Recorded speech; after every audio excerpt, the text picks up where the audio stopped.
Okay, first of all, I would like to welcome you all to this edition of Times Interaction, where we are going to talk about technology and work in the wake of COVID-19. We have all seen a lot of changes in the work landscape around us, and we have a panel of experts who will talk about the changes that they've seen and what are the changes that they foresee in the near future. Because if anybody can tell us what's going to happen later, it's them, because they are in a position to make that change happen, right? So I'd like to welcome Mr. Sunil Puliakot, Director of Rajagiri Business School, Mr. Binu Jacob, CEO and MD of Experian Technologies, Mr. Sanjay Jaikumar, Founder and CEO of Ignitarium Technology Solutions, Dr. Manoj Verghese, Managing Partner of Milliard Revis Consulting, and just say hi, Dr. Verghese, and Dr. Saji Gobinath, who is the CEO of the Kerala Startup Mission and the Director of IIIT MK. Dr. Gopinath. Thank you all, gentlemen. We have also Mr. Unnikrishnan VN from Career Life Solutions. He's yet to join us, and I've been told that he'll join us shortly in about 2 or 3 minutes. So let us get this discussion going. Most companies, ever since this lockdown started about mid-March, most companies have been working from home or remotely, especially in India and even in many countries around the world. So it's not something that's specific to India. We all know it. Most of the stats we know. It's technology like video conferencing and collaboration software, like the one that we are using now, the Zoom software which we are using now, and strong broadband connectivity which has happened in India, over the past few years. That has made this possible for us to have this kind of webinars and, on a regular basis, and to continue to do our work, continue to, have our education for our kids sitting at home, the things that we would not have thought very deeply about before.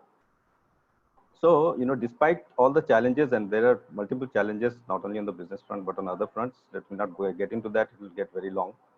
But despite all the challenges, we must say that we are probably a little better off than the earlier pandemics, the earlier epidemics in the previous centuries that have gone by, when we did not have technology and the information architecture, the highway, the information highway, really to connect us all and make this kind of, there was no possibility of, social distancing, information going out, and people resorting to working from home. There was no concept of work from home before.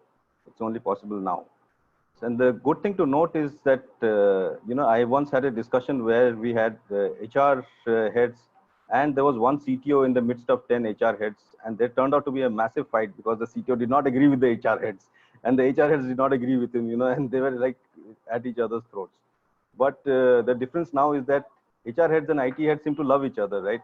And they're working together to, make this happen, to make the collaboration and work from home happen properly, so that people can, do their work in peace without any security issues, because security issues are always there. HR is also focusing a lot on the emotional well-being of their employees. We are not used to working from home, right? In the first few days, I was having withdrawal symptoms at home, and I'm not going to office. I can't believe I'm sitting at home and working. Taking a break one day because someone is ill in the family and you sit at home instead of going to office is a different thing. But working daily is a completely different thing. So some in India, we have noticed that there are three kinds of really companies. Some organizations made early moves. They recognized right in December or January that something's going to happen, that this is different from the earlier, scares that we have had on SARS and other things. This is going to make a long-term impact. It's going to reach India. And they started taking steps very, very early as as Jan 2020. They started preparing on how to access data centers remotely, how to increase their workloads on the cloud, how to move to SaaS applications. They procured rental laptops because they knew that they simply have not given their employees enough laptops. And if you have to work from home, you have to have a system, right? And everybody cannot be expected to have a PC or a laptop at home, even though most people do these days. VPN licenses, you need better bandwidth. How do you connect to the office network? How do you ensure cybersecurity? All these steps were happening towards the beginning, right from, and we are having a poll right now going on. Are you working from home is what we have asked the attendees, and let us see. As of now, 96% says yes. So Nidhi will share that result soon. So some there were another set of companies who acted in time, just before the lockdown was announced. Some were late. They started late. They didn't realize they were probably too caught up in their businesses, but they then later on managed to make the right decisions. In fact, some companies have even allowed their employees to take their desktop home, right? Because laptop nahi de sakte. I can't give you a laptop, or just why don't you just come to office, carry your desktop home. It has happened in my office, in my team only. One person, Nidhi herself, had to take her desktop home because she didn't have an office laptop, and there was just no time. So, and she's doing fine. So, can you see the results of this poll, gentlemen? Yeah. So you see, about 90% people who are attending right now this conference, 90% of them are working from home, and 10% are not. Right. So Nidhi, we can close this poll now that we are done with it. See, some companies, like we were discussing just offline, just before this thing happened, just before we launched the broadcast, is that conference is being recorded.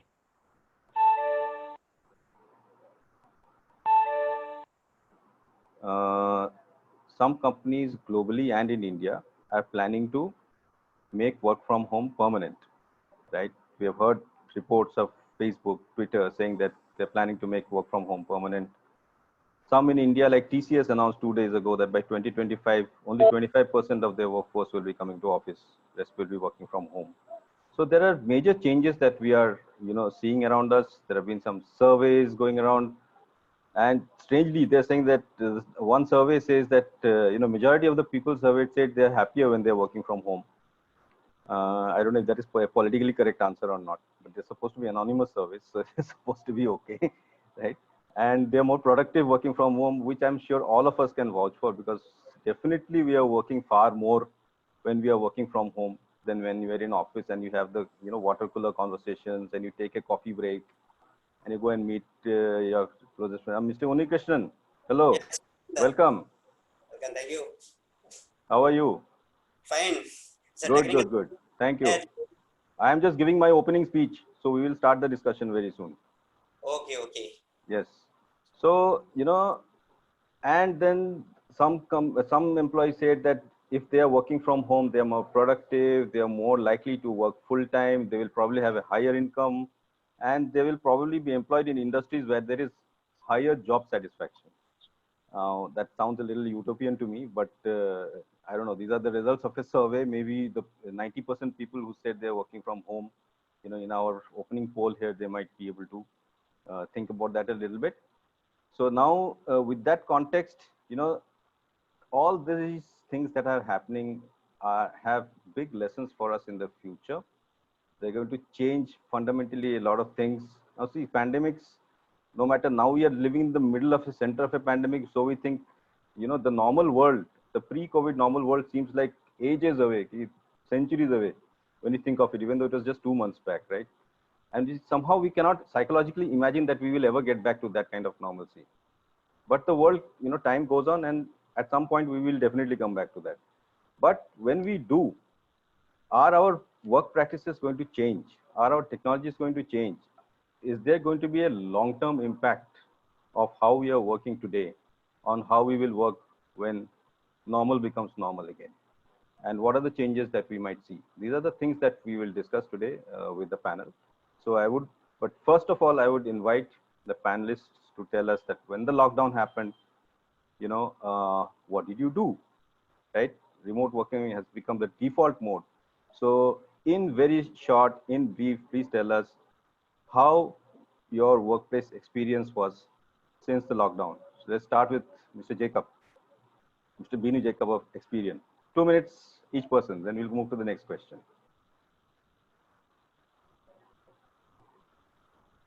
You're on mute. Yeah, thanks, Alok. Thanks for inviting me into this panel. So we started work from home the moment the lockdown was declared. Before that, we had a few of them working from home. And luckily for us, we had all the employees issued with laptops. We have 100% laptops, so there was no problem. So that was good. But then after about a week or so, we started hearing complaints from employees that they're feeling very stressed because they are sitting at home. But that changed very soon. And we also had the HR intervening to ensure that all the managers start talking to all the employees to ensure that they're quite happy working at home. We also send in a lot of tips. We had competitions running just to recreate the same HR experience that we used to have. So all of that. So over a period of about 3 to 4 weeks, I think it had settled down, and the managers are reporting higher productivity. In the sense, better outcome is what they were reporting. With the exception that we had about 70 trainees that were onboarded. So for coaching them in was difficult because they are not really used to the technology. They have to be, mentored personally, which happens much better in the office. So that was a little bit of an issue. But otherwise, the work from home, except for the stretch of time that gets elongated, people are reporting positive outcome working from home. Right. Okay. But obviously, there are challenges which I probably can talk about later. Yeah, sure. Mr. Puliakot, how do you manage that in a business school? You might want to unmute yourself.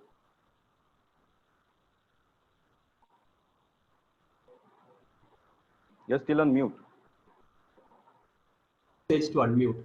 Yeah. I hope I am audible now. Yes, you are. Yeah, okay.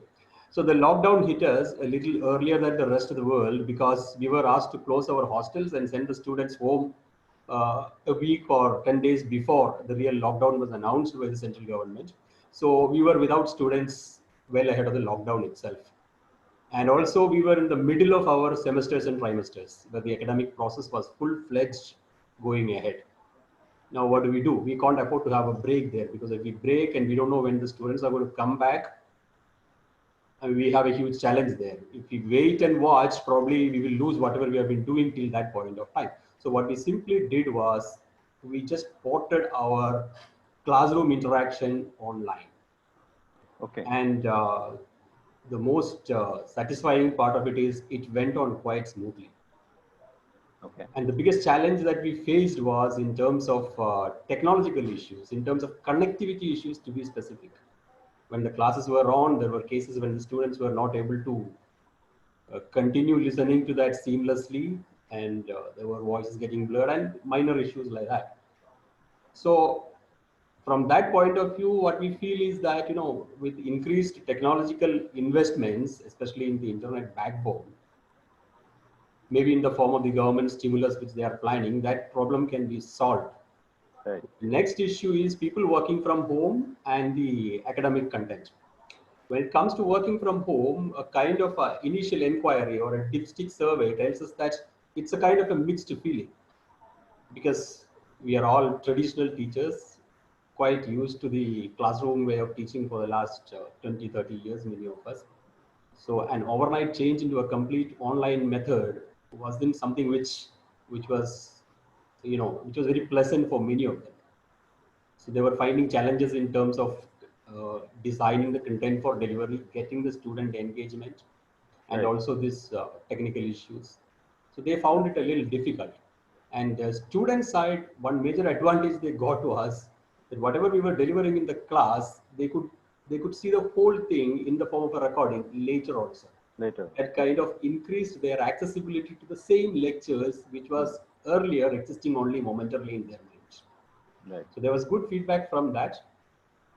So we are happy as far as that is concerned. Now we have to go to the next stage in terms of designing how to make effective delivery possible so that the student engagement increases. And second thing we did was we conducted a set of exams online using a very basic platform. Okay. There also the exam went on fine, barring minor technical issues in terms of some students not being able to complete on time. As far as we are concerned, the online experience, though it was challenging, it was quite a pleasant one. And we are more or less kind of decided to go at least for a mixed mode, if not a complete online mode or a complete. That's a very good thing. I think that mode could be the way forward, even after in the post-COVID scenario. Right. So we'll ask you a little more detail on that a little later. Sure. And that's very good to hear. The only thing that, as a student, if I think of myself as a student, and which was a very, very long time ago, exactly. if I think of myself as a student, I would really hate to be doing everything online and not go and mix. See, the entire student's with the physical classroom, just imagine the physical classroom just get confined to a square, which is about 12-inch with a 12-inch diameter. Right. Earlier, you were sitting in a classroom with a whole lot of people around. Yeah. No, it is just the laptop screen. Social interaction is gone in an online medium. Exactly. So That's why I said mixed mode could be a better option rather than right. full online. Let me come to Dr. Gopinath. Dr. Gopinath, you're heading the Kerala Startup Mission, and you're also hugely experienced in education. So you tell us in terms of government, like everybody can work from home, but government has to continue working, right? No matter what. So you tell us your experience, and as to when the lockdown happened, how did you manage your department? So we we had a couple of our aspects. Government has made it as sort of an exempt from the lockdown, especially the hardware part which we were supporting for the startups. So that is a very minimal staff was working. But the other majority of my Kerala Startup Mission staff, we actually were starting work from home almost from the start of March, because some of them are different places and you have different hotspots, etc. But Right. the positive thing which we could get out of this is that suddenly we find that geography is not anymore a restrictive thing. So we could actually create teams across the locations. And also there are a lot of people available, because at the end, Startup Mission, what Startup Mission does is to support startup by providing resources, providing mentorship, and etc. Right. So a lot of people are available now. So suddenly you are able to source people from different part of the world. So I'll not say we have moved to gig economy into the true sense of the word, but you have actually suddenly start saying that you are not limited with the resources which you have now, but you can actually add a lot of resources into the thing as such. So that is something which has happened at the Startup Mission side. I also look at IIITMK, which is a technical institution, and I think what Mr. Sunil mentioned, we also face similar problems, because I have 50% of students coming from different parts of the country. And when we moved into a online mode, the level of network and the technology maturity in the country is not same. Conference is being You recorded. may have something in a metro city which is very good, but if you go to a village, it is not so. So the quality of learning at the student end, when it is at this technological maturity is different, or infrastructure maturity different, that is something which we find as a problem. So we may have to go back and reinvent the platforms. We may have to redefine how you create something which is very light, which can even work on a very low level bandwidth, etc., which requires a tremendous amount of improvement. But the Startup Mission side, I have a very positive story to tell. IIITMK's case, education would have been the easiest thing to do, but I believe there is a lot more to be done to ensure that there is a seamless connectivity and you can almost mimic a good classroom. Right. So we'll come back to you later on what more exactly you think can be done. Right. So let me come to Mr. Sanjay Jayakumar of Ignitarium. Sanjay, please tell us your experience since the lockdown. What did you do? How did you manage your business? Yeah, these are definitely disruptive times, and like the technology industry also is kind of had to quickly learn and adapt, right? See, from our side, the first priority we saw was like the safety of our employees, and at the same time, we had commitments to be met. Quickly, we did some stress test of our backbone technology that enables work from home. And in about 2 days, we could move 100% of our teams to work from home model. The next challenge we saw coming was like the need to coordinate the efforts and the work products of remote teams, and make sure that the customer is also staying assured of deliveries and things, right? Like, so we enhance communication at every level, within teams, at leadership level, and with our customers too. And also some of the processes had to be tuned to make the tracking and monitoring and status reporting more effective, right? In the meantime, like Binu said, right, like it was taking a toll on the people, right? Like on an average, effort levels were going up, the amount of follow-ups and stuff like that. The home environment kind of throws in its own challenges. There is general negativity. Every day you're seeing, rising curves and things like that. All of that was taking a toll. So we intervened, like in Binu's case, we intervened and did engage the employees more actively. Like first thing we said is like, take things a little light, have some fun, take your breaks and things like that. And, so that kind of helped, and with the activities and all, we kept the engagement going. In about end of third week or so, we were kind of settling into a sort of seamless or stable execution model. So execution aside, we need to look at business, and the business development scenario is also going through kind of a disruption in itself, right? Yes. In-person meetings were out of question. Events and events and trade shows and things like that were not happening. One good part is like customers were giving their time through virtual meetings. So what we did is like we kind of leveraged on that and sort of spiked up our touch points with our customers. We're trying to stay as active as possible and as visible as possible in that space. The other thing we are exploring actively is all these virtual conferences and virtual trade shows, right? Like, so that would possibly give us some visibility. The third part I would say is like, these are perhaps like good times to kind of consolidate on like, where do you want to go to the future, right? Like put emphasis on the investments that you're doing in technology development. In our space, for instance, we do a lot of work on extracting intelligence through neural networks in visual and audio data. Now, these could fit quite well into kind of human intervention-less automation scenarios, right? So we are hoping that in a post-COVID kind of world, some of the investments that we are making today would kind of bring in some interesting prospects for us. Very interesting indeed. We'll come back to you for more, Sanjay Jayakumar. Thanks very much. Dr. Varghese, Dr. Manoj Varghese, come to you. So your opening comments, please, on lockdown and how you handled your business. Yeah, I think learnings for all of us, from what you're saying. Can you hear me? Yes, yes. Yeah, Lokesh. I think the biggest challenge was, I think, I have seen number of challenges with the clients, both in the academic world or FMCG or financial services or technology companies that I work with. One is, I think, although we expect technology companies to do it very easy, I think they also have gone through their own challenges. And I'll probably come to that in a minute. But I think the biggest struggle was for organizations where I think the culture was not for employees to act independently, take initiative. So I think there's a big element of the culture that comes in terms of, employees were used to being told day to day what to do. And I saw the middle managers struggling the most compared to, the sectors, because again, the junior employees were probably more excited to probably try it as an experiment. And the biggest challenge for them was in terms of, how work was monitored. When it comes to FMCG companies or financial services companies, obviously, I think the managers being very concerned about productivity, I think there was a push in terms of, what are they doing? How are they doing? Reports, and probably that took a lot of time and probably took a lot of time, the fun out of the work per se. The other thing that became a big challenge, even at a technology company, is in terms of, how the manager is engaging with respect to the goal setting process. Many times what happens, I think the traditional methods of managing, the control becomes a really important part of it. You control your employees.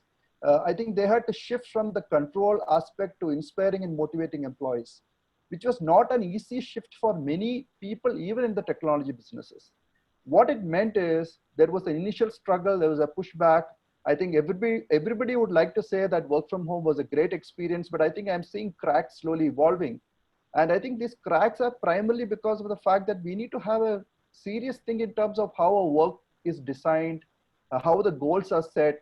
I think, providing employees that opportunity to be independent and set the goals, and then probably managers should learn to get out of their way in terms of them moving in that direction.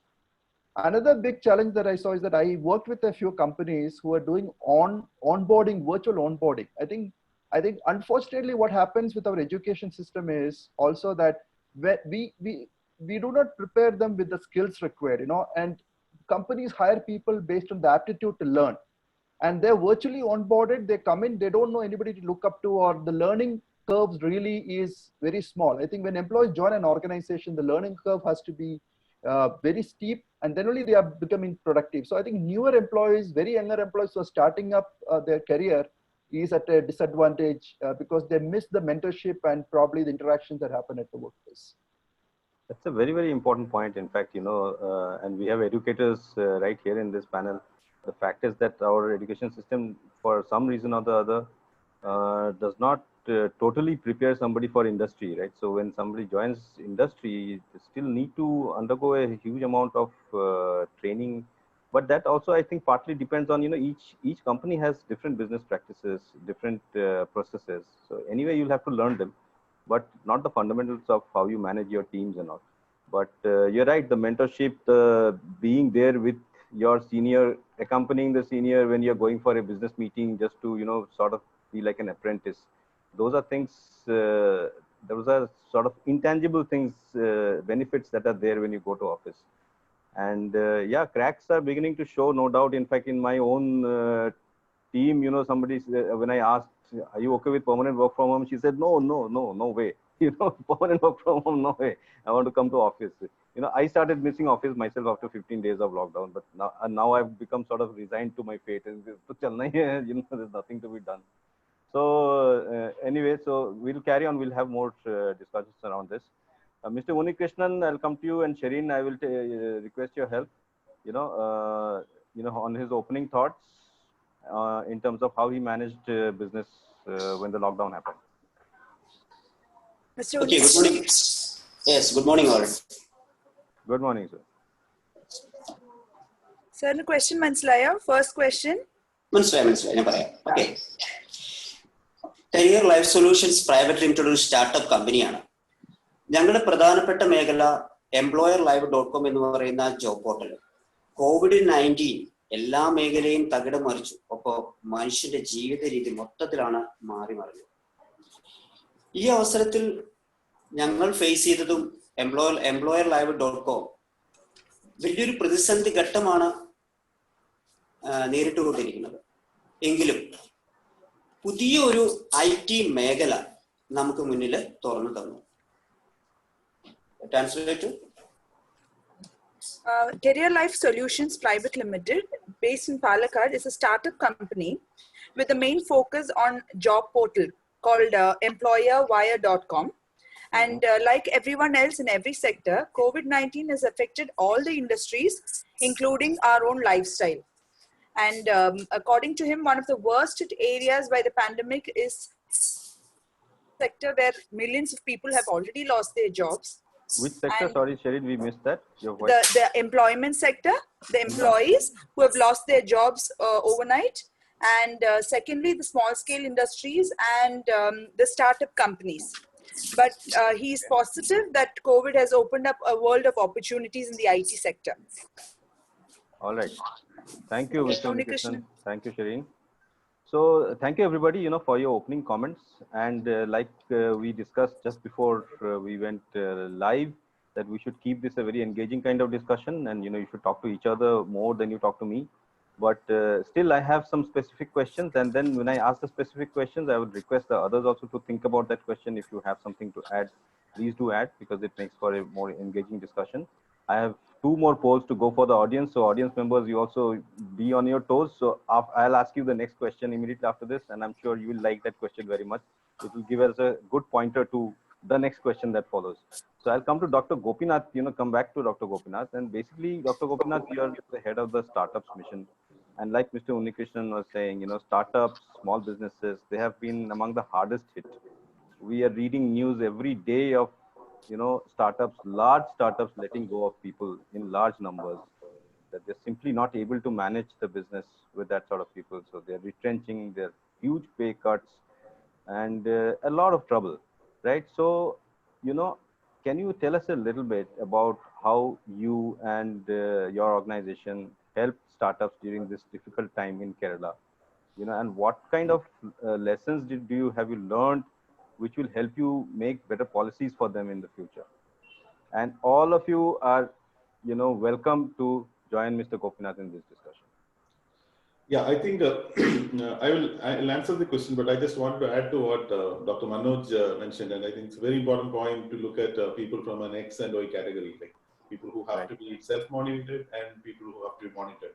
And like you rightly pointed out, most of us fall closer to X than Y, and maybe this shift happened. And also, we are reading too much now that work from home increase the productivity, etc. We also should understand that we don't have another option today. Outside, there is nothing.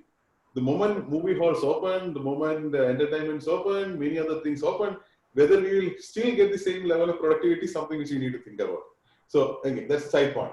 Now, coming back to this question which you said, we believe that after this depression or recession, there is going to be a growth happening. So our objective was that we need to have two things. A, prepare these startups for that. Second, to ensure that the startup remain live till that point comes. So these were the two key objectives. So with this, first thing which we did is how can we reduce the cost for the startups? So as a policy, government came and said that we will remove the rentals, whomsoever is an hour space. For 3 months, we have completely removed the rentals. People who have taken loans from us, we have removed the interest, deferred the payment for another 6 months. So this way we try to minimize it. Second thing we did is we collected a lot of free tools, because at this point of time, a lot of people have come out with productivity tools. Like Soho has come out with their productivity tool free, and many of them have come out with productivity tools and other things free. We gave that to startups, created a single portal and say that you can use that so that your cost comes down. So the first month was basically focusing on how do you reduce the cost of the startups, how do you reduce the overhead of the startups and prepare them for the next one. So we also brought a lot of experts from across the world, that's what I said earlier, and try to help them to recreate or remodel their business models and the products per se. This was the month of April. The month of June was the month of investments. So what we have did is that we thought that it is important that they need to grow, they need to get the investments. So we connected them with a lot of VCs and others, and many startups also tweaked their product to the emerging sectors. Like healthcare is a very fast growing sector. Insurance is a fast growing sector. So many of them have tweaked their product on that. Can we get some investments on them? And there's a big learning for us at that point of time is startups are not using debt at all. Most of the startups don't use debt. They use only the investor money. And at this point of time, if you see, most of the government incentives are for people who have taken the debt. So this becomes a big challenge. And we actually, every startup is an MSME, even though it's not vice versa is true. So MSME benefits actually can go to the startups if they have actually registered for that. So we are doing that world class. The third thing, which is what I think we are going to do in June, we found that along with startups, a lot of small industries, a lot of trade industry concerns, etc., are actually facing the problem. Even bigger also facing the problem. And one way of helping those companies to provide them a digital wrap, the newer technology wrap for them at a very, very affordable cost. And such innovative solutions are there with many of the startups. So, say for example, what Mr. Unnikishan said, the employment support for a startup can actually come from MSME can come from a startup. So we are now doing the business connect for the startup. So reducing the cost, trying to get them more funding both from banks and the financial institutions, giving them the business connects. So this is a way we are actually plan to help the startups into the ecosystem first. Thank you very much. Anybody wants to add, say anything against for? I think one thing I will probably add here is to what Dr. Saji Gopinath mentioned is the fact that I think the work environment that you're trying to create becomes a really important part. I think, obviously the environment around you is what you're trying to, influence, right? The challenge there is the fact that I think the technology that we have a lot of technology collaboration tools. I think most of it is just in time kind of tools, because Zoom, if you look at it in the last 2-3 months, they got 150 updates, right? The government of India has come out with saying that security is a problem, right? You have, Google coming out with, you have Apple coming out with something, we have the Skype, which is there. So I have Microsoft Teams, I have different clients using different platforms. And I think many of them are struggling with the fact that I think the technology per se is not replacing what actually happens at the workplace. The experience is not immersive. I think immersive technology and those solutions has to come in a way that I think if work from home has to be a permanent solution, at least for certain kind of jobs, I think that has to become much better, which means that there is an investment that is required in that area as well. So technology, the way it exists today, does not replace, I think as what Dr. Saji Gopinath mentioned, we are all forced into this situation. Because we are forced into the situation, we have no other alternative, we have been using this. But I think, there is definitely need for technology companies to come out with experiences that is, I sit at my home and work, I feel I'm at office. I should be able to do virtual handshakes. Telepresence is definitely a technology is available, but I think getting that to all workplaces will take time. Very expensive. Yeah. Dr. Varghese, telepresence and immersive experience. You know, I'd also love to have an immersive experience in a discussion like this, where we have a situation where you almost feel like you're sitting across the table with all of you and actually shaking hands virtually and speaking, right, instead of just the images of us. But those solutions are coming up, and hopefully, they will get cheaper as more and more adoption happens. I think Mr. Puliakot, you wanted to say something. I can see you one No, minute. I think AI-based solutions can take you a long way in terms of developing those immersive solutions to work from home and remote teaching and things like that. Right. Because we were talking about, when we are teaching in a class, the first thing that we have in front of us as a feedback is look at the student's face and understand how far she has understood or not. But Yes. today over the web, we can't do that. Over the online platforms, we can't do that. Yes. Right now, people are talking about developing AI-based technologies, which will give the instructor an instantaneous feedback on, based on probably the facial movements of the student, how far she has understood or not. So those are the kind of areas probably the startups can put a lot of effort, and if you can fund those efforts, that will be really the kind of clincher for the future to come up. Okay. Very good. I would like to ask, I would like to ask, it is a question that I would want to ask Dr. Saji. Please, go ahead. Yeah, because one of the things that Dr. Saji was mentioning is about the business connect that you were trying to do for the startups. I think that is the most important thing. See, getting funding and VC funding and all that, that obviously can become a liability if the customer connect doesn't happen and if enough customers do not come on board. So how do you see, what is the effect of those business connects? Is our business is happening because the other side of the news is that larger companies are still okay, but it is becoming really hard for companies to get business. Smaller companies are being affected. So how do you find that experience? Yeah, I think is the most important thing. Absolutely. In fact, as you know that many times many startups starts with their VC as their client, not really customer as the client. That was the past. The pre-COVID world, it was the model.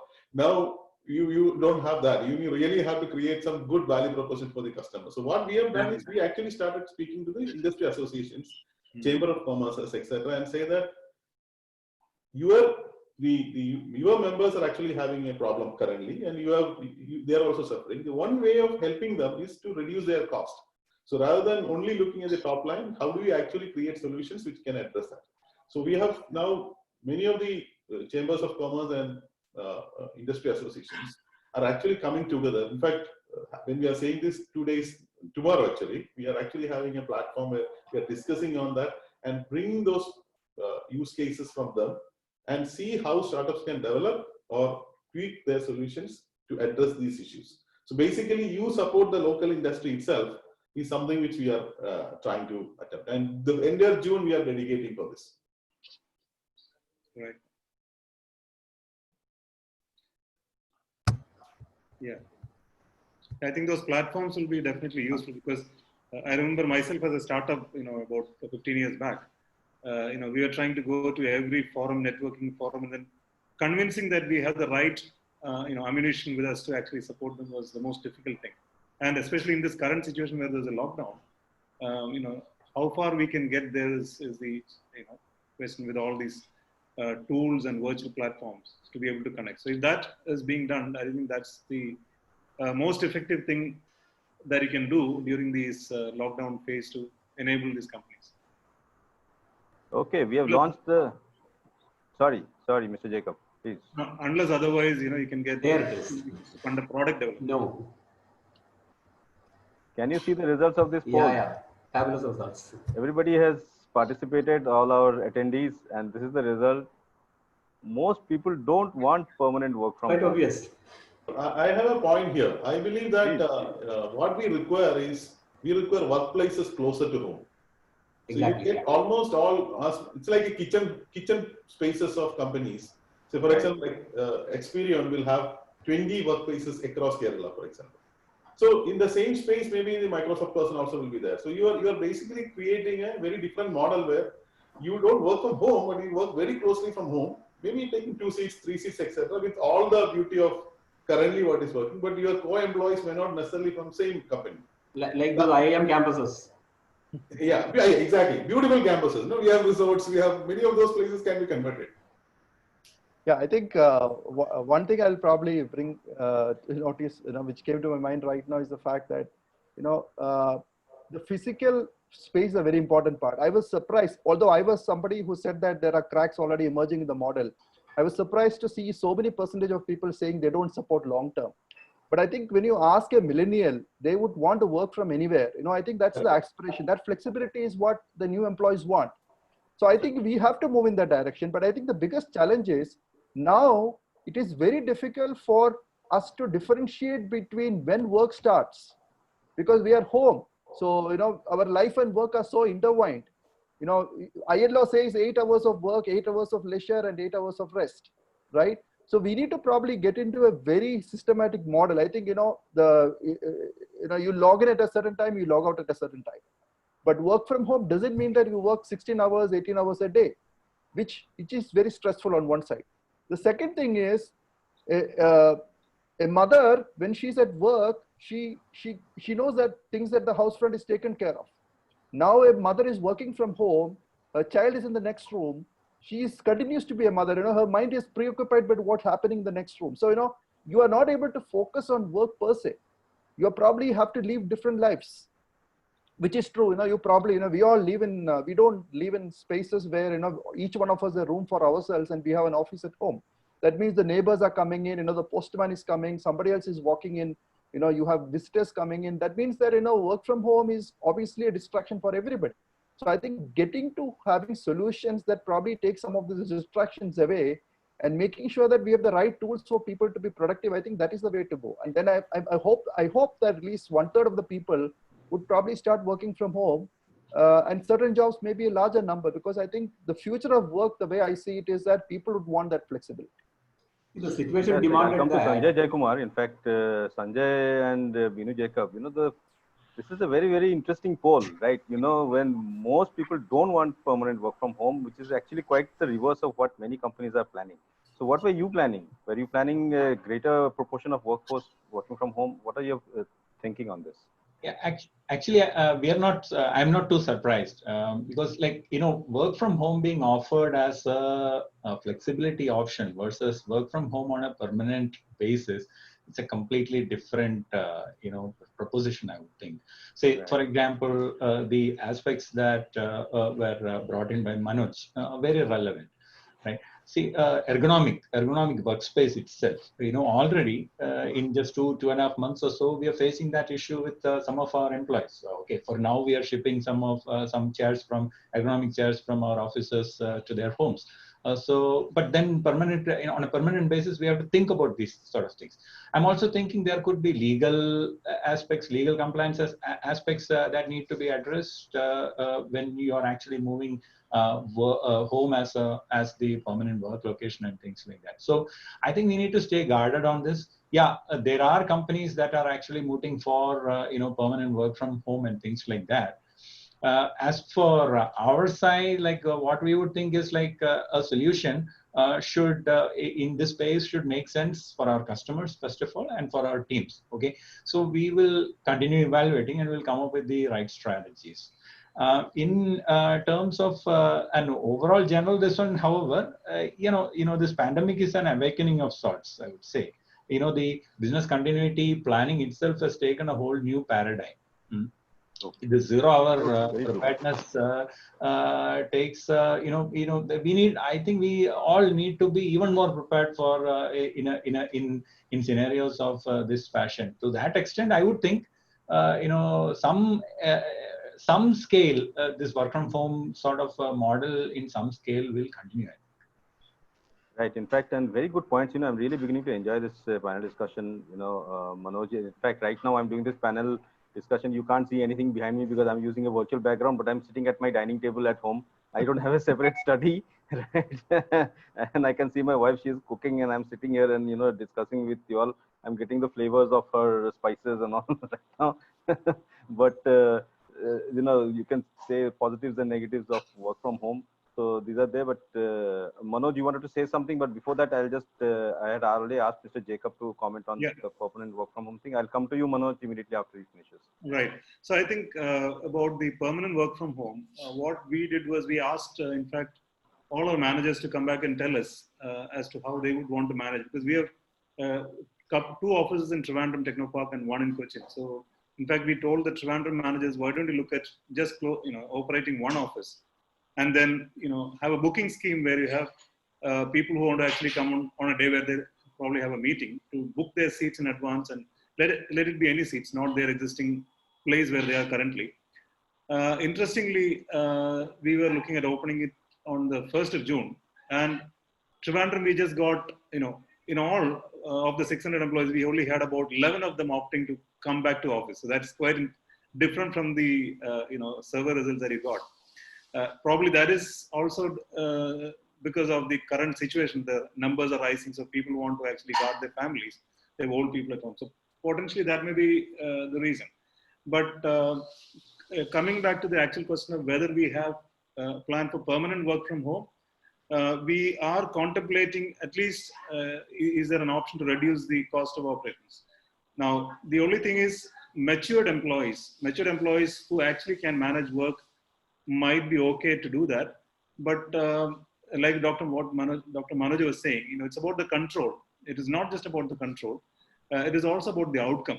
So can we really deliver enough outcome by having the employees sitting remotely? I think it is going to be a difficult one. It's going to be a question mark. Because we had one project recently where it's a real estate company in the US. They wanted to actually have a new product developed.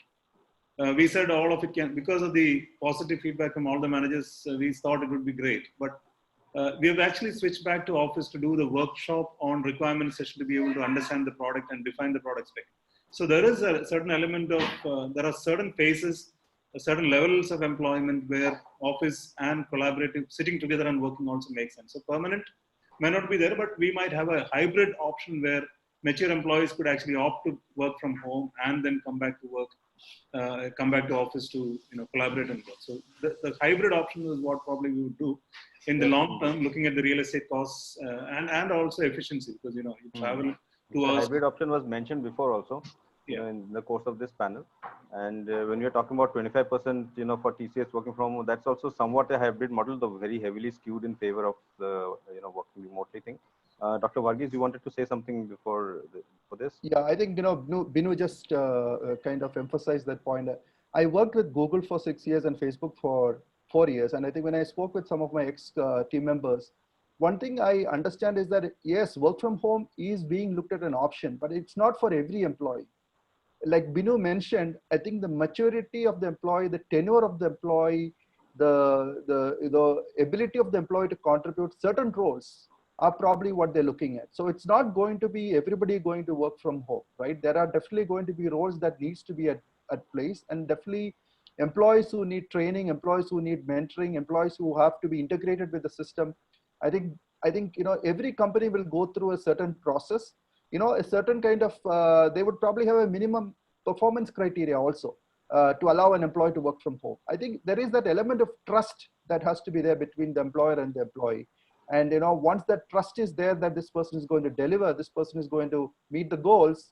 And we are all managers, and we know that there are certain employees in our team that we know that we tell them something, it's done. We don't have to chase with respect to the delivery. So I think that is probably how we need to think about it. It's not going to be a permanent solution ever.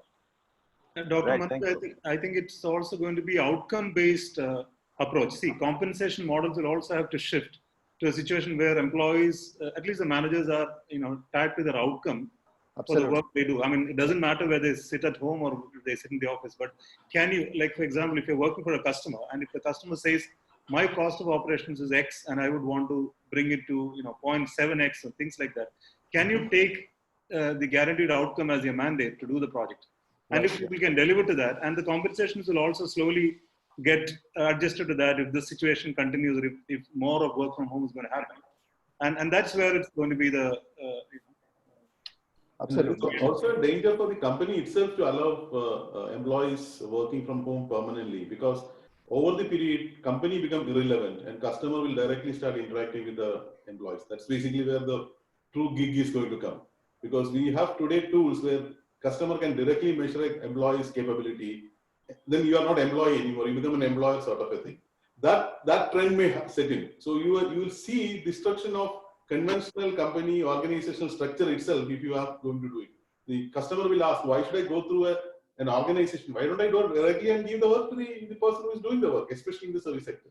So from an organization's point of view, also it's important that you need to have a blend sort of. Yeah, I think that is already happening, because if you look at the millennials, they wouldn't just want to be supervised like the typical supervision that used to happen, manpower management. So that doesn't really exist anymore. So it's all about the competency, the agility, and the smartness of the employees. So millennials are actually not really happy. The typical conventional management is happening. So I think those managers will also become irrelevant, and it's going to be more outcome based. Mr. Jacob, the millennials are the ones who are supposed to be the most flexible, right? They want flexible work arrangements, flexible timing, flexible, office space. The hot desking, you can just come in to one office and finish work and go to another office the next day. And actually, it is the millennials who are, turning against work from home the most, because they want the office space. They want to go and interact with people. Mr. Unikrishnan has been quiet for a very, very long time. So, Mr. Unikrishnan, there is a poll. Shireen, you will want to translate this for him. There is a poll. I don't know if he can see it. I'm sure he can. We have just run a poll. Do you expect COVID-19? So, we are moving to the hiring scene now. And then the jobs scene from the permanent work from home discussion. Do you expect COVID-19 to have a long-term impact on hiring beyond 2020-21? And most of our attendees feel yes, indeed. So my question to Mr. Unikrishnan, Shireen, is what is his answer to this question? And does he agree with what the poll results are? Mr. Unikrishnan? Yes, coach, I understand. Yeah, poll result prakaram 75% ആൾക്കാര് പറയുന്നത് long term impact ഉണ്ടാവുന്നതാണ്. സാറിന്റെ അഭിപ്രായം എന്താണ്? Okay, പ്രതിസന്ധികളെ തരണം ചെയ്താണ് ഇന്ന് കാണുന്ന സംസ്കാരം തന്നെ നിലയിൽ വന്നിരിക്കുന്നത്. COVID-19 മറ്റൊരു പുതിയ തുടക്കമായിട്ട് തന്നെ നമുക്ക് ഓരോരുത്തർക്കും കാണാം. വരുന്ന 1-2 വർഷം ഉദ്യോഗാർത്ഥികൾക്ക് അവരുദ്ദേശിക്കുന്ന തരത്തിലുള്ള അല്ലെങ്കിൽ അവരുടെ സ്വപ്നങ്ങൾ സാക്ഷാത്കരിക്കാൻ ചിലപ്പോൾ കഴിയില്ലായിരിക്കാം. പക്ഷെ കാലക്രമേണ മനുഷ്യരുടെ ജീവിത രീതിയാണ് മാറി മാറി വരുന്നത്. അപ്പോ അനുയോജ്യമായ തൊഴിലവസരങ്ങൾ ഉദ്യോഗാർത്ഥികൾക്ക് എത്തും. അതുമാത്രമല്ല, IT മേഖലയുടെ സപ്പോർട്ടോടു കൂടി കൃത്യമായ തൊഴിലവസരങ്ങൾ ഉദ്യോഗാർത്ഥികളുടെ കയ്യിലേക്ക് എത്താനും പറ്റും. ഉദാഹരണമായി നമുക്ക് പറയുവാണെങ്കിൽ തന്നെ 9 വർഷങ്ങൾക്ക് മുമ്പാണ് ഇപ്പൊ നമ്മൾ യൂസ് ചെയ്തുകൊണ്ടിരിക്കുന്ന ഈ കോൺഫറൻസിങ് ആപ്പ് പോലും ഈ COVID-19 കാലത്താണ് ലോക ജനങ്ങളിലേക്ക് എത്തിപ്പെട്ടതും അല്ലെങ്കിൽ ഇത്രയും ഒരു പോപ്പുലാരിറ്റി കിട്ടിയത് പോലും. അപ്പൊ ഇതിന്റെ നമ്മൾ കോവിഡ് പറയുമ്പോൾ നമുക്ക് നെഗറ്റീവ് ഉണ്ടെങ്കിലും അതേപോലെ തന്നെ ഒരു പോസിറ്റീവ് വശം കൂടി നമുക്ക് അവിടെ കാണാൻ കഴിയും. ശരി. What Mr. Unikrishnan is saying that the pandemic is actually, we can look at it as a new beginning itself. So it has put a full stop to the employment sector, the dreams of many people. But like say in 2 to 3 years, the employment is going to increase. The opportunities in the employment sector is going to increase, especially with respect to the IT sector. Now, one example he quoted was that of the video conferencing that we're using now, the Zoom. Zoom was a video conferencing app which came in about 9 years ago, but it is now in the time of pandemic that it is gaining popularity. അതുപോലെ തന്നെ ഇപ്പോഴുള്ളൊരു ജനങ്ങളുടെ കാര്യം എടുത്തു കഴിഞ്ഞാൽ YouTube എന്ന് പറയുന്ന ഒരു മീഡിയയിലൂടെ സ്വന്തമായി ഓൺലൈനിൽ അവരുടെ കഴിവുകൾ പ്രകടിപ്പിച്ചും അതുപോലെ സ്വന്തമായ പ്രോഡക്റ്റ് ഓൺലൈനിൽ വിറ്റഴിച്ചും ഒരുപാട് കാശുകൾ അല്ലെങ്കിൽ സ്വയമായിട്ടൊരു വരുമാനം ഉണ്ടാക്കാൻ തന്നെ ജനങ്ങൾ തുനിഞ്ഞിറങ്ങിയിട്ടുണ്ട്. ശരി. Another example that he gave was about entrepreneurs who have gone online with their business. They're tapping the business opportunity online. One is by taking classes online, taking online classes on YouTube. Second is they're selling their products online, and they're also there are people providing online entertainment. to keep people busy during the COVID times. അതുപോലെ തന്നെ ഇനി വ്യവസായം തുടങ്ങാൻ ആഗ്രഹിക്കുന്നവർക്കാണെങ്കിൽ ഏറ്റവും നല്ല സാഹചര്യമാണ്. നിലവിൽ നമുക്കറിയാം കോവിഡ് ഏറ്റവും കൂടുതൽ ബാധിച്ചിരിക്കുന്നത് ഒരു സംരംഭക അല്ലെങ്കിൽ പുതിയതായിട്ട് വരുന്ന ഒരു സംരംഭകരെ അല്ലെങ്കിൽ ഇടത്തരം ബിസിനസ്സുകാരെയൊക്കെയാണ് ബാധിച്ചിരിക്കുന്നത്. പക്ഷെ പുതിയതായിട്ട് തുടങ്ങുന്ന അതല്ലെങ്കിൽ ഇപ്പോൾ ഉണ്ടായിരിക്കുന്ന നമ്മുടെ സാഹചര്യം, ഇന്ത്യയുടെ സാഹചര്യം നമുക്ക് 20% നമ്മുടെ അല്ലെങ്കിൽ 10% നമ്മുടെ GDP യിൽ നിന്ന് ബിസിനസ് ഡെവലപ്മെന്റിന് വേണ്ടിയിട്ടും അല്ലെങ്കിൽ ഈ കോവിഡിനെ പ്രതിരോധിക്കാൻ വേണ്ടിയിട്ട് നമ്മുടെ രാജ്യം പ്രഖ്യാപിച്ചിരിക്കുന്നത്. അപ്പോ ഈ നമ്മൾ നോക്കിക്കഴിഞ്ഞാൽ നമ്മുടെ ഒരു സമ്പദ്ഘടനയിലെ ഏറ്റവും പ്രധാന ഒരു മേഖല ഒരു ഘടന തന്നെയാണ് വിദേശി മലയാളികൾ അല്ലെങ്കിൽ വിദേശികളുടെ ഇന്ത്യയിൽ നിന്നുള്ള ഇന്ത്യക്കാരായ ജനങ്ങൾ വിദേശത്ത് പോയി വർക്ക് ചെയ്ത അവരുടെ കാശ് കൊണ്ടാണ് നമ്മുടെ സമ്പദ്ഘടനയിൽ വലിയൊരു ഭാഗം യൂസ് ചെയ്യുന്നത്, പ്രത്യേകിച്ച് കേരളത്തിൽ. അപ്പോ അവർ തിരിച്ച് നമ്മുടെ നാട്ടിലേക്ക് വന്നു കഴിഞ്ഞാൽ ഈ ഹയർ പോസ്റ്റിലിരിക്കുന്ന ആളുകളുടെ സാലറി പല കമ്പനികൾക്കും ചിലപ്പോൾ താങ്ങാൻ പറ്റില്ല. അവരെ നമുക്ക് ഏത് രീതിയിൽ യൂസ് ചെയ്യാം? അങ്ങനെ നോക്കിക്കഴിഞ്ഞാൽ നമ്മുടെ സ്റ്റാർട്ടപ്പ് കമ്പനികൾ പ്രഖ്യാപിച്ച അല്ലെങ്കിൽ മേക്ക് ഇന്ത്യ പോലെയുള്ള പ്രൊജക്ടുകൾ അവരെ ഏൽപ്പിച്ചുകൊണ്ട് ഒരുപാട് പുതിയ സംരംഭങ്ങൾ തുടങ്ങാനും ഒരുപാട് ആളുകൾക്ക് തൊഴിൽ നൽകാനും നമുക്കൊരു സാധ്യതയാണ് മുന്നിൽ കാണുന്നത്. ഇപ്പൊ നമ്മളൊരു 10 പ്രോഡക്റ്റ് എടുത്താൽ തന്നെ അതിൽ ഒരു 6 പ്രോഡക്റ്റിലും ചൈനയുടെ നിർമ്മിതി കാണാൻ പറ്റും. അപ്പോ എന്താണ് നമ്മുടെ ഒരു ഇത്രയും വലിയൊരു ലോകത്തിലെ 2ാമത്തെ ജനസംഖ്യയുള്ള രാജ്യമായ ഇന്ത്യക്ക് നമ്മുടെ ഇത്രയും ഈ പറഞ്ഞ മാനവശേഷിയെ ഉപയോഗിക്കാൻ കഴിയുന്നില്ല. അപ്പൊ അതിന് പല കാരണങ്ങൾ നമുക്ക് വേണമെങ്കിൽ ചൂണ്ടിക്കാണിക്കാൻ പറ്റും. ഒന്ന്, ഈ പറഞ്ഞ പോലെ സ്വന്തം നാട്ടിൽ ഈ പറഞ്ഞ ചെറിയ ജോലികൾ ചെയ്യാൻ മടിയുള്ള ആളുകൾ ഉണ്ടാവും. അപ്പൊ അതേ ആളുകൾ വിദേശത്ത് പോയിട്ട് ഏത് തൊഴിലും ചെയ്യാൻ തയ്യാറാവും. അങ്ങനെയുള്ള മാനസികമായ സംഘർഷങ്ങളാണ് ഈ പറഞ്ഞ പോലെ കുടിൽ വ്യവസായത്തിലേക്കോ അല്ലെങ്കിൽ ചെറിയ ജോലികൾ ചെയ്യാനോ ആളുകളെ മുന്നോട്ട് നയിക്കുന്ന ഒരു ഭാഗം. അപ്പോ ഈ പറഞ്ഞ പോലെ മാനസികമായി അവരെ ഒന്ന് മോഡിഫൈ ചെയ്ത് കഴിഞ്ഞാൽ പുതിയ ഈ പറഞ്ഞ ഒരുപാട് മേഖലയിൽ എക്സ്പീരിയൻസ് ഉള്ള വിദേശി അല്ലെങ്കിൽ ഈ പറഞ്ഞ വിദേശി മലയാളികളോ അല്ലെങ്കിൽ വിദേശി ഇന്ത്യക്കാരോ നമ്മുടെ നാട്ടിലേക്ക് തിരിച്ചു വരുമ്പോൾ അവരെയെല്ലാം സ്റ്റാർട്ടപ്പ് മേഖലയിലേക്ക് തിരിച്ചു കൊണ്ടുവരാനും IT മേഖലയുടെ ഒരു വലിയ സപ്പോർട്ടാണ് ഇനി വരാൻ പോകുന്നത്. കാരണം IT മേഖലയുടെ ഒരു സുവർണ കാലഘട്ടം എന്ന് തന്നെ നമുക്കിതിനെ പറയാൻ കഴിയും. Thank you, Mr. Unnikrishnan. Shirin, can you quickly translate that for us? Yes, We're running out of Mr. time. There's a lot of questions from people, and I also have so many questions left. Sure, sir. Mr. Unnikrishnan feels that this is the golden era of the IT sector. The time is right for people who want to start new ventures also. Especially the NRIs or NRKs who are coming from abroad, who have lost their jobs, returning home. It is our duty to support them in whatever way we can, especially with the Make in India concept, where they can start new ventures and also create job opportunities for others instead of using the Chinese products which are available in the market, and also move out of their comfort zone and believe in the dignity of labor, so they are ready to take up any job that is available and they can solve unemployment to a large extent.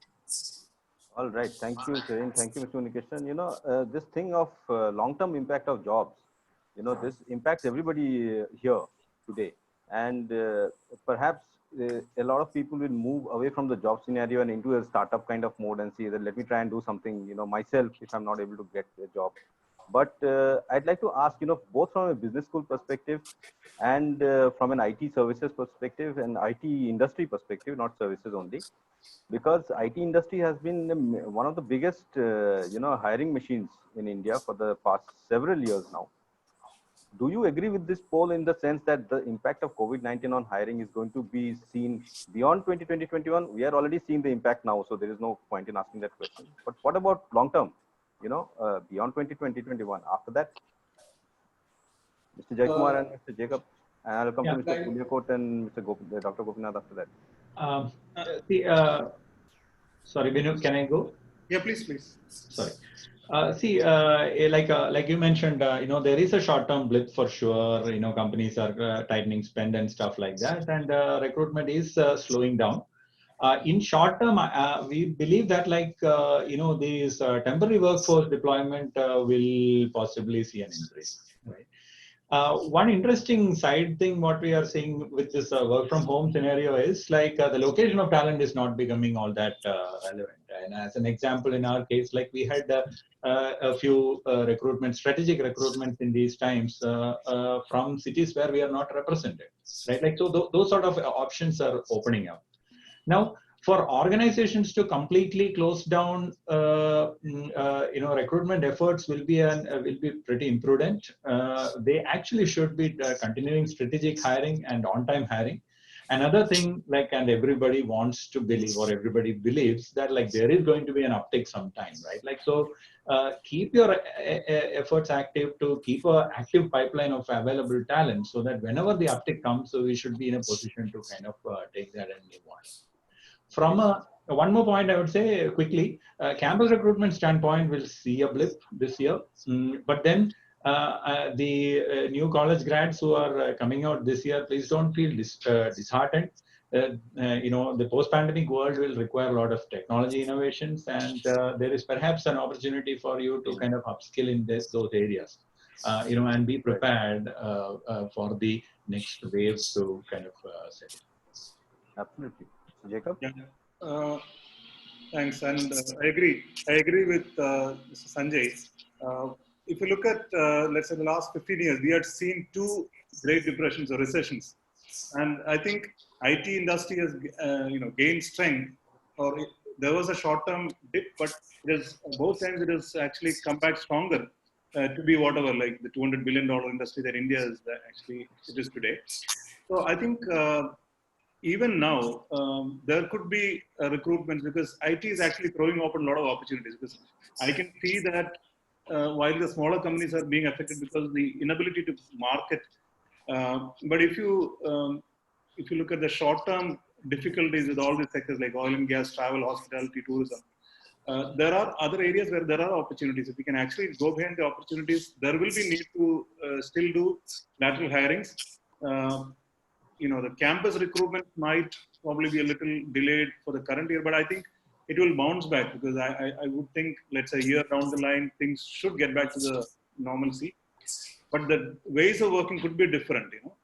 I was reading a Microsoft update where they're talking about AI bringing in about 75 million jobs being lost, but about 133 million jobs being created because of AI and things like that. So those opportunities will always be there. I think we need to see where it is. And this, I would think, is a short-term issue which should get resolved, let's say, in the coming 6 months to 1 year. Okay, so you don't agree with the result of the poll. That's very good to hear, because you have the experience, of talking to this. Yeah, I would probably say that, I agree with the results, and probably say that it might be a little more bleak than what is being discussed now, because I think there is definitely a demand destruction that is going to happen. Employment from a permanent employee basis is going to be going down because demands are going to come down. I think there'll be increase in more part-time kind of opportunities. Companies will stop hiring for aptitude and they will start hiring for skill sets. I think they'll be very, very specific in terms of the kind of people they're bringing on board. So my feeling is that I think, not only in the short term, in the short to medium term, there will be employment loss, net employment loss. I think that is a challenge both business schools and technology schools and education institutions in general is going to face. Because if you look at what COVID has done, it has actually taken from a large mass scale model of pre-industrialization to small scale models back, but maybe aggregated using technology. So the onus of work is now, I think we started saying this, the onus of work is now more with the employee. The learning is more with the employee. A lot of these were taken care of by the organizations in the past. That employee or the person has to be ready to learn new things. So institutions may have to make education institutions may have to make a huge change in the way they have to impart, because even today we are actually doing more of a teaching than a learning process per se. I think that is what will determine whether there are jobs or not. Otherwise, like what Sanjay said earlier, till yesterday, a company in Trivandrum was restricted by selecting people near Trivandrum. Today, they can select a person from Argentina. What is wrong in it? As long as the person is actually skilled. So this is suddenly the competition is not nearby at all. You're speaking about the people around the world. So are we able to create our new generation people who are job seekers, or even the startups who are creating products? At that level is something which is going to be a challenge for universities and institutions. In fact, I'll come to Mr. Puliakot on this, and business school, a lot depends on your campus hiring and how that goes each year, right? And we are constantly hearing for the last 2-3 years that the business school hiring has also gone down. People are not hiring as much. People are looking at liberal arts. They're looking at other, streams for hiring because they don't want people who are only management oriented. They want people with more holistic, views, holistic personality. On top of this COVID thing has hit, and everybody is struggling. Companies are not hiring, at least not in the short term. In fact, they're letting go of people.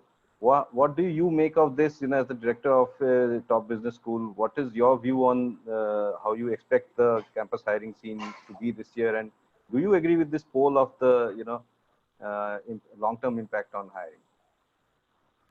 Yes, it's true that we were facing kind of tough markets during the last few years, and COVID is going to make it a little tougher this year.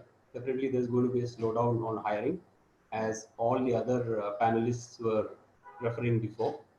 So we have no doubts about that. So that's in the short term in any case.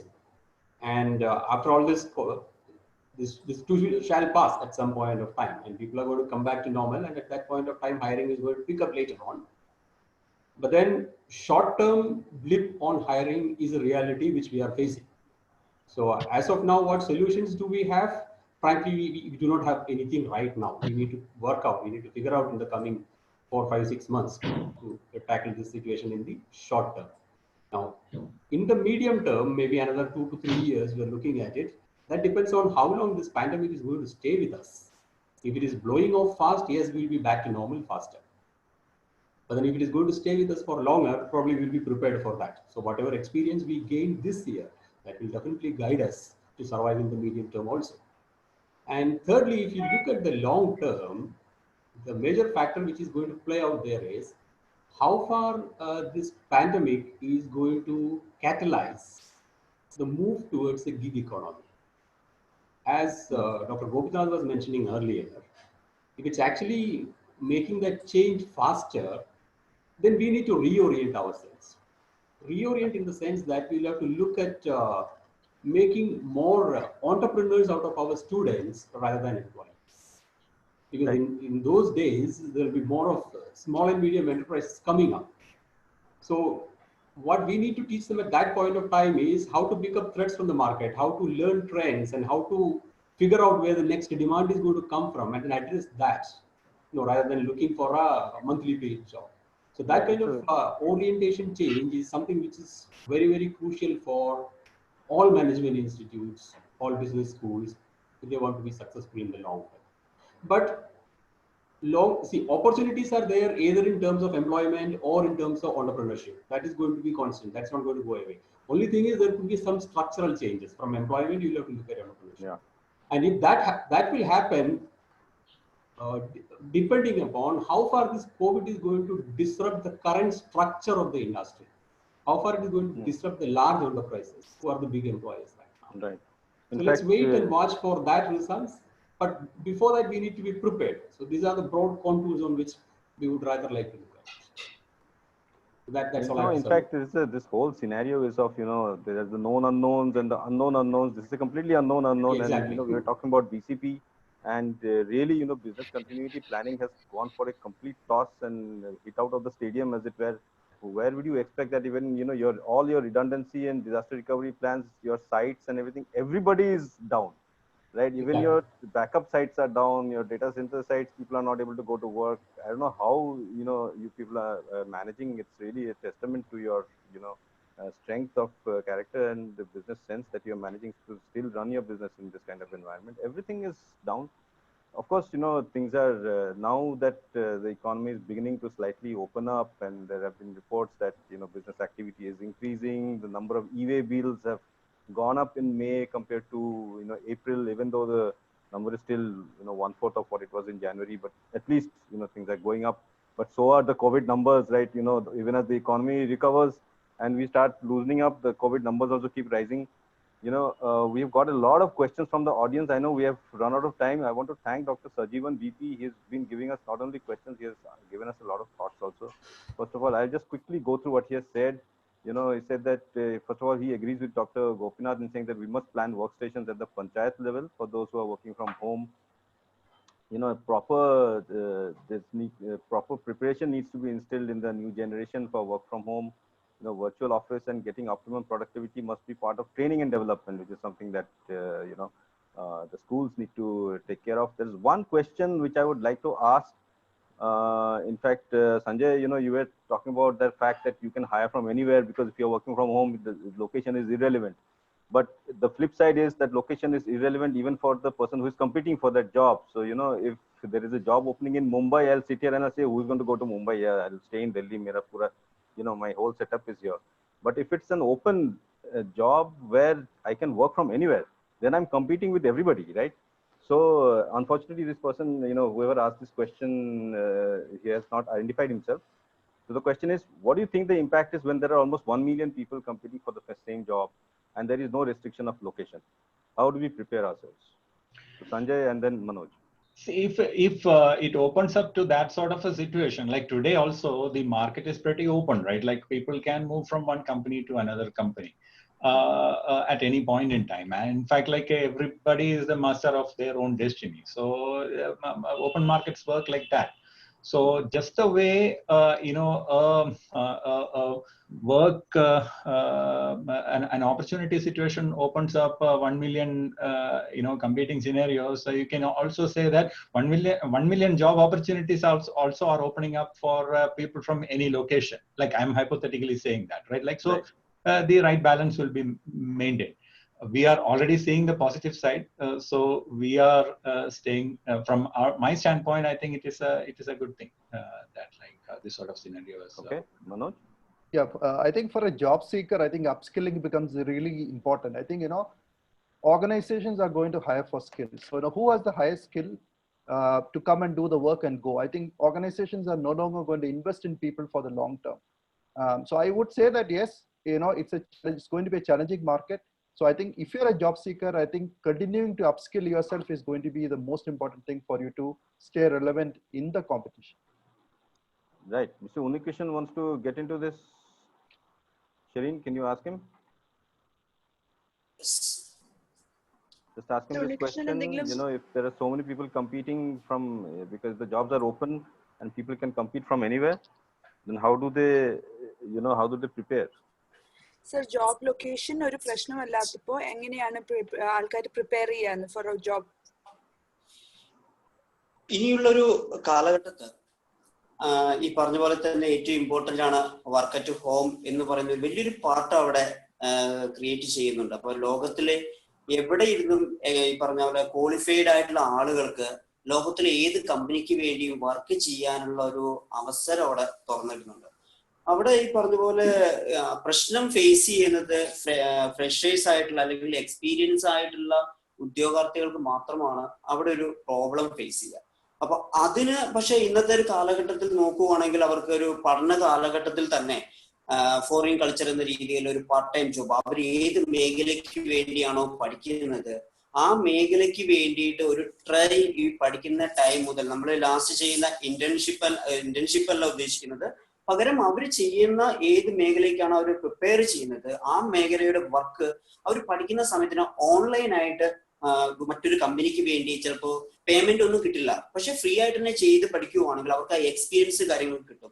അപ്പൊ ഈ ഒരു മേഖല എന്ന് പറഞ്ഞാൽ അവർക്കൊരു എവിടെ ഇരുന്നും work ചെയ്യാനുള്ള ഒരു ഓപ്പർച്യൂണിറ്റി വരുമ്പോൾ അത് ഒരു പുതിയ ഒരു വിപ്ലവം തന്നെയാണ് സൃഷ്ടിക്കുക. അപ്പൊ ഈ പറഞ്ഞ പോലെ മുമ്പ് സാറ് പറഞ്ഞ പോലെ തന്നെ ഒരുപാട് പ്രശ്നങ്ങൾ ഫേസ് ചെയ്യാം. നമ്മൾ വീട്ടിൽ നിന്ന് വർക്ക് അറ്റ് ഹോം ചെയ്യുന്ന സമയത്ത് ഒരുപാട് പ്രശ്നങ്ങൾ നമ്മൾ ഫേസ് ചെയ്യാമായിരിക്കാം. പക്ഷെ ഇന്നത്തെ ഒരു ലാസ്റ്റ് ഈ പറഞ്ഞ മാർക്കറ്റ് സ്റ്റഡി റിപ്പോർട്ട് വന്നതിൽ അതിന്റെ പ്രൊഡക്ടിവിറ്റി കൂടുതലായിട്ട് വന്നതായിട്ടാണ് കാണിക്കുന്നത്. Okay. Yes, what Mr. Unnikrishnan is saying is that work from home is a good option for qualified people because they can work from anywhere. But for those freshers or those who do not have experience just out of college, it would be a problem when they have to search for jobs. So what they can do is while studying itself, they can look for appropriate jobs online according to their interest and get online training. Thereby they gain experience and this experience can help them find a good job post their studies. Okay, thank you. In fact, we have 15 minutes overtime already and I still have 6 questions to go, but I cannot ask, then we'll be going on till a very long time. And I want to thank everybody. Just one, Dr. Sajeevan VP has been sending us a lot of interesting things. He's also mentioned, I understand that requirement of commercial license is mandatory for getting GST registered from home. Government must remove such compulsive factors. So Dr. Gopinath, I know you're not in the GST department, but, maybe you could pass on the message. It is as an enabler, for businesses. And if work from home is going to continue, how will performance appraisals in ITS industry going to impact? I don't think that's a major issue. Performance appraisal from the HR department can continue. I would have liked to ask more questions, but if there's anything from the panelists that you think we have missed, any important point that you think we should highlight here, please, in the next 1 or 2 minutes, speak out, and then we can close. The play of technology for fighting COVID-19 or resisting COVID-19 is kind of well understood and documented. We should also see the play of technology that has kind of been extremely crucial in terms of keeping the society functional, right? It will be very interesting through these times, the kind of technology innovations that will happen, not just in work from home enabling solutions. It could kind of accelerate the way in which the 5G deployment is going to happen.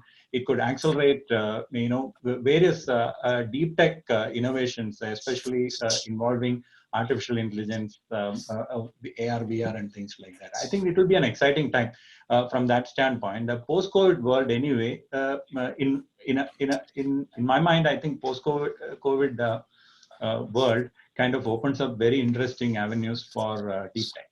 I think that in fact, you're absolutely right. Post-COVID world, the least that I can expect is that I can do all my team meetings in Zoom, or MS Teams, and without worrying about getting on a conference call with the different people in my office. Conference calls are dead. Yeah, for instance, the human intervention with the machines and situations are going to change dramatically.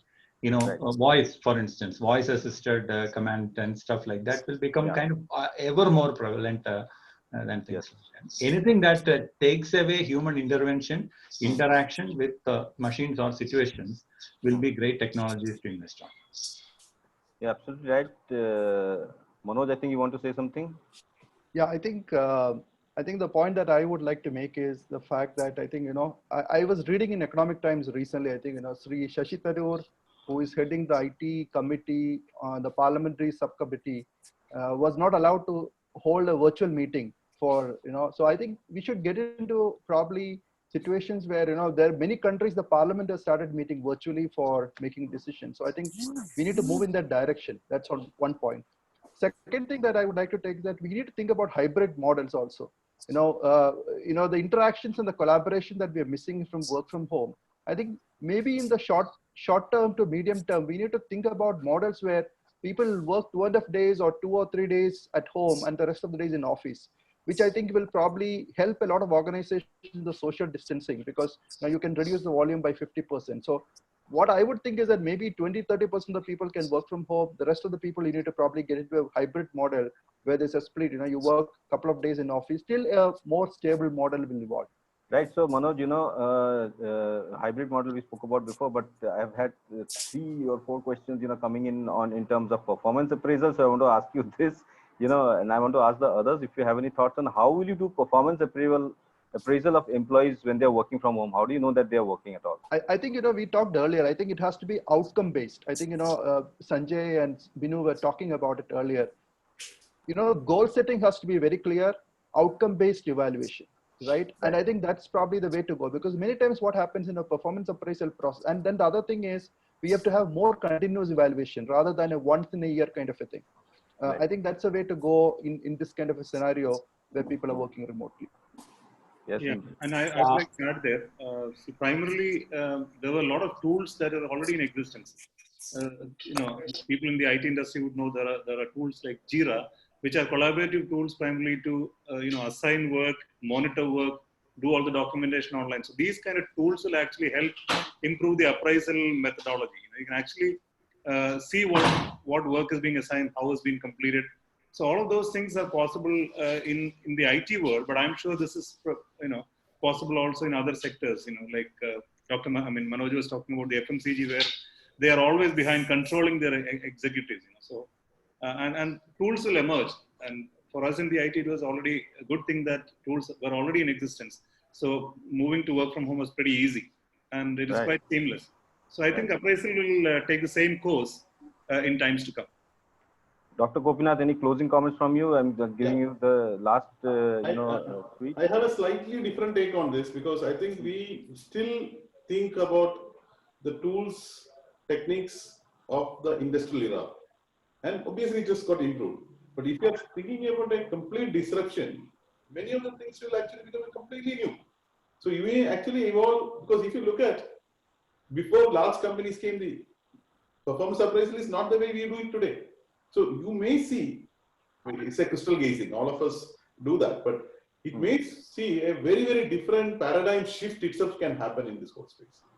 So I think that's basically where we need to prepare our next generation as academic institutions. Yeah, industry also may have to move. Obviously, they are faster to move than academic institutions in many cases. And obviously, the concentration coming more to the employee or the, not say employee, the job giver, I should say. The job seeker, earlier we say, the work giver, the person who gives the work out. And he will be measured on that. That's my take. Okay, I think we'll have to put an end to our discussion, on which I feel, and most of my discussions, I feel very sad when it comes to an end, because I feel that there's so much left still to discuss. Having minds like you sitting together is a great, opportunity, and this is something that I always enjoy and treasure, because it gives me the opportunity to speak to brilliant people like you all and get your insights and inputs into so many things that make a difference to the lives of so many people. Business school teaches the business leaders of tomorrow, and I'm sure you are looking at your curriculum and your curriculum also, Mr. Puliakot, will be impacted by how work practices are changing, from COVID-19's impact. Jobs, Mr. Unnikrishnan, are going to change, like you said, temporary jobs, people have to look for, part-time jobs. So Manoj also said the same thing. Hybrid work model is going to probably be the future. People are going to become more and more towards the entrepreneurship side. So we'll hopefully see a lot more work for Dr. Gopinath going forward, because there'll be many more startups coming your way for help. And, all power to the IT companies like Ignitarium and Experian, and get us more technologies with immersive experiences where we don't have to do anything and let the machines do all the hard work and we can just think, right? So thank you all very, very much, for joining this panel. A big thank you to all the audience for joining us in this Times Interactions edition on technology and work in the wake of COVID-19. I hope you've all learned something or the other that we can go back and implement in our lives. Thank you all very, very much. See you soon. Goodbye. Thank you. Thank Bye. you. It was a pleasure.